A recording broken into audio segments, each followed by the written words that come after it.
Card की वजह से मैं बहुत सारा परेशानी है और इसकी वजह से मेरा बच्चों को मैं पैदाइशी बना नहीं पा रहा हूँ मेरा वजह से, और बच्चों को पढ़ाने के लिए मसला हो जाता। फिर मेरा पास 3 लड़का है, फिर उनके पास भी कार्ड नहीं है, मेरा बीवी के पास भी कार्ड नहीं है।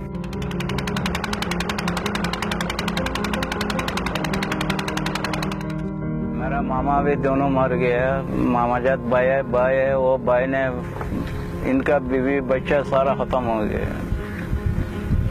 ये बांग्लादेश में आ गया कि बांग्लादेश से बस यहाँ फोन किया, बोला मेरा सारा खत्म हो गया, बाल बच्चा भी बस 2 बच्चा लेके हम यहाँ पहुँच गए। बस ये हाल है, मेरा बड़ा परेशानी है।